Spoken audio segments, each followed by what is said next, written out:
Alright guys, तो आज के इस वीडियो में हम लोग बात करने वाले हैं बेसिक सी लैंग्वेज टॉप 15 इंटरव्यू क्वेश्चन, जो कि काफ़ी ज़्यादा एग्जाम्स में पूछे जा सकते हैं या फिर काफ़ी इंटरव्यू में आपको पूछे जाने वाले 2022 में ये काफ़ी ज़्यादा पूछे जाने वाले इंटरव्यू क्वेश्चन। तो आज इसके बारे में हम डिस्कस करते हैं क्या क्वेश्चन आ सकते हैं अगर आप कोई भी इंटरव्यू देने चाहते हैं तो सबसे पहले क्वेश्चन जो हमने रखा है what is C language. C language इसलिए सबसे पहले हमने इससे रखा है क्योंकि हम सी लैंग्वेज से रिलेटेड हम इंटरव्यू क्वेश्चन करने जा रहे हैं, तो इस पे हमें सी लैंग्वेज के बारे में जानना बहुत ही ज़रूरी है।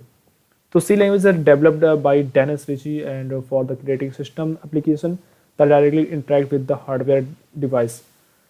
सी लैंग्वेज को बनाया है, डेवलप किया है डेनिस रिची ने, और ये सिस्टम एप्लीकेशन की बनाने के लिए इसको क्रिएट किया गया था, और इसे इसलिए बनाया गया क्योंकि हम हार्डवेयर से डायरेक्ट इंटरेक्ट कर सकें। C language is considered as the base of the programming language, that's why is known as the mother language.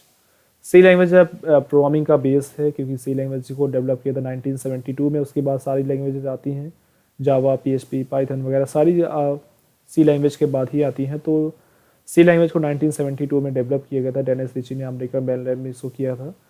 और ये एक ऐसी प्रोग्रामिंग लैंग्वेज है जो कि किसी भी लैंग्वेज को सीखने से पहले हम सबसे पहले सी लैंग्वेज को ही सीखते हैं। ये हमारी लैंग्वेज का बेस होता है जिसमें हमारी कमांड काफ़ी अच्छी हो जाती है, हमें समझ में आता है कि सी लैंग्वेज यूज़ कैसे प्रोग्रामिंग को हम करते हैं। What is the build in function in C. C में बिल्ड फंक्शन क्या होता है? The most commonly use build function in C are scanner, printf. जो इस तरह के फंक्शन होते हैं ये प्रीडिफाइंड फंक्शन होते हैं, काफ़ी ज़्यादा यूज़ होने वाले ये फंक्शंस हैं। और इसे एक ऐसे लाइब्रेरी होती है जिसके अंदर से हम इसको यूज़ कर सकते हैं, जैसे कि हमारी जो हेडर फाइल होती है। सपोज दैट जब भी हम कोई प्रोग्राम लिखते हैं तो सबसे पहले हम लिखते हैं हैज़ इंक्लूड studio.h। ये से प्री प्रोसेसर ये लाइब्रेरी होती है, यहाँ से हम जो भी हम प्रिंटअप फंक्शन को उसी के अंदर इंक्लूड किया गया है। तो जब भी हम उस फाइल को इंक्लूड करते हैं और प्रिंटअप फंक्शन को लिखते हैं तो हम उस फाइल से इसको इंटरेक्ट करा सकते हैं। अगर हम हेडर उस फाइल को ना दें और प्रिंटअप फंक्शन यूज़ करें तो हमारा प्रिंटअप फंक्शन यूज़ नहीं हो पाएगा, क्योंकि विदाउट उस फाइल को इंक्लूड किए हुए हम इस फंक्शन को यूज़ नहीं कर पाएंगे। What is the pre processor? Pre processor is the directive consider the build in a pre defined function. जो सारे प्री डिफाइंड फंक्शन होता है वो सारे एक तरफ रखे हुए हैं, वो होते हैं प्री प्रोसेसर के अंदर होते हैं। और प्री प्रोसेसर हम हैज़ इंक्लूड जो लिखते हैं वही होता है, उसके अंदर ही हम सारी चीज़ों को रखते हैं, और उसके अंदर हम जब भी कोई ज़रूरत पड़ती है तो उसको हम उस यूज़ में यूज़ कर सकते हैं। जैसे कोई मैसेज को प्रिंट करना होगा तो हम प्रिंटअप फंक्शन यूज़ करेंगे और उसे हम उस तरह से आउटपुट ला सकते हैं। What are the basic data types supported in C programming language. जो बेसिक डेटा टाइप्स टोटल होते हैं वो टोटल 4 कैटेगरीज में डिवाइड है हमारे डेटा टाइप्स जो सी लैंग्वेज में हैं। तो बेसिक डेटा टाइप्स है, ड्राइव डेटा टाइप्स है, इनवर्टेड डेटा टाइप्स है, वॉइड डेटा टाइप्स है। तो इस तरह के डेटा टाइप्स होते हैं जो यूज़ होते हैं। Different between calloc and malloc. ये दो अलग तरह के फंक्शन होते हैं। दो फंक्शन काफ़ी ज़्यादा यूज़ होने वाले हैं, काफ़ी ज़्यादा इंटरव्यू में क्वेश्चन में पूछे जा सकते हैं आपसे, या तो एग्ज़ाम तो आता है। अगर आप एग्जामिनेशन में इसको एग्जामिनेशन में जाते हैं तो ये आपको कहीं ना कहीं किसी न किसी आपके सेक्शन में ज़रूर दिख जाएगा कि कैलॉग एंड मैलॉग के बारे में आपको लिखना होगा, इसके बारे में आप प्रोग्राम बनाना होगा। छोटे बड़े क्वेश्चन में आपको कहीं ना कहीं ज़रूर आपको दिखेगा। ये जो कैलॉग एंड मैलॉग फंक्शन होता है ये मेमोरी डायनेमिक मेमोरी एलोकेशन होता है, फंक्शन होता है। और इसमें दोनों में बेसिक सा डिफरेंस है कि अगर कैलॉग को अगर हम असाइन करते हैं मेमोरी एलोकेशन के लिए 0 वैल्यू देते हैं तो वो मैलॉग में नहीं होता है। What is C token? C token क्या होता है? सी लैंग्वेज में टोकन्स क्या होते हैं? टोकन्स होते हैं जो कि रिफ़र करते हैं सारे कीवर्ड्स को, कांस्टेंट को, स्पेशल सिंबल्स को, स्ट्रिंग को, ऑपरेटर्स है, आइडेंटिफायर्स को रिफर करता है C tokens, right. What is the purpose of printf function and scanf function in C programming? Printf function का यूज़ हम करते हैं जब भी हम कोई भी मैसेज को प्रिंट करना चाहते हैं, किसी भी वैल्यू को हम प्रिंट करना चाहते हैं तो हम प्रिंटफ फंक्शन का यूज़ करते हैं किसी भी वैल्यू को प्रिंट करने के लिए, आउटपुट लाने के लिए। स्कैनफ फंक्शन का यूज़ करते हैं जब भी हम कोई भी वैल्यू को हम स्कैन करना चाहते हैं, कोई भी डेटा टाइप्स को स्कैन नहीं करने। अगर इंटीजर डेटा टाइप्स हमारे पास है तो %d लगाएंगे, अगर हमारे पास स्ट्रिंग है तो इसके लिए हम %s लगाएंगे, हमारे पास कैरेक्टर वैल्यू है तो इसके लिए हम %c लगाएंगे, और फ्लोट है तो %f लगाएंगे। इस तरह से हम स्कैनफ का यूज़ करते हैं। What is an array? Array क्या है? The array is a simple data structure that store the multiple elements of the same data type.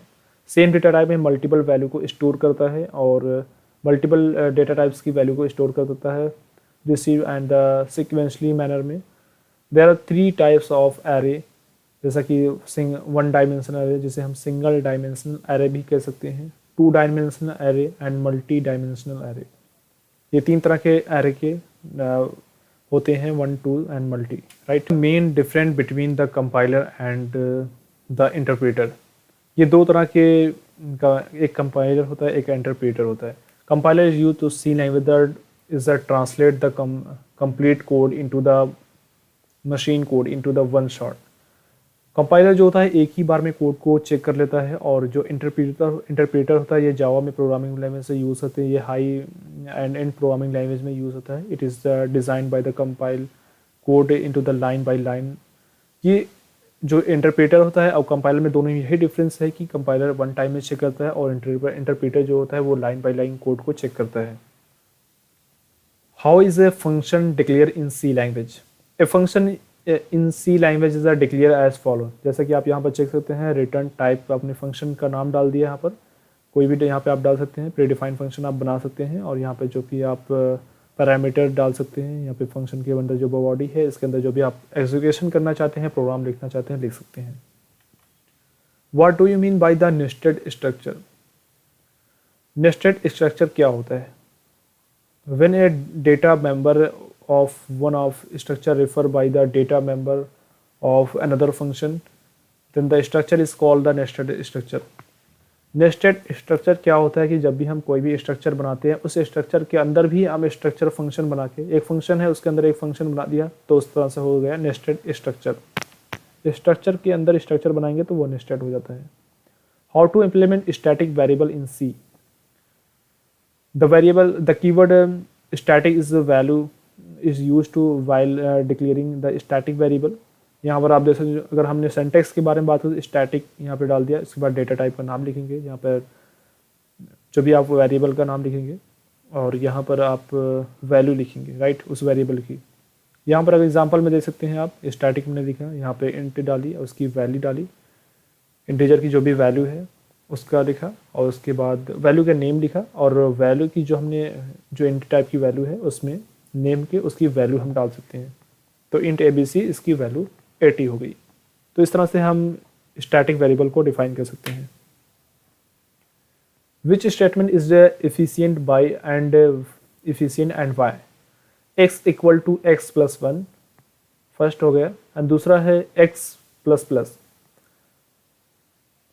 x plus plus is the most efficient statement. It is just single instruction of the compiler while the another is not, because क्योंकि जब ये हमने ये x plus plus है, ये आपको most efficiently होगा क्योंकि हमने एक ही सिंगल इंट्रैक्शन दिया है, x प्लस प्लस डाल दिया। अब यहाँ पे हमने x equal to x plus 1, पहले इसको ऐड करेगा, x प्लस 1 को करेगा 1 1 2 होगा, x की जो वैल्यू होगी प्लस 1 होगी 2 होगी, 2 के अंदर जो x की वैल्यू है वो 2 प्रिंट करेगा, और यहाँ पे ऑलरेडी वो 2 प्रिंट कर देगा आपको। तो काफ़ी जो एफिशिएंट होगा वो x प्लस प्लस होगा।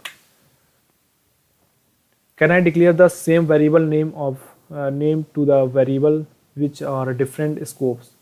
बिल्कुल कर सकते हैं, यस, सेम वेरिएबल का नेम यहाँ पे डिक्लेयर कर सकते हैं वेरिएबल को डिफरेंट वैल्यूज़ को स्कोप में।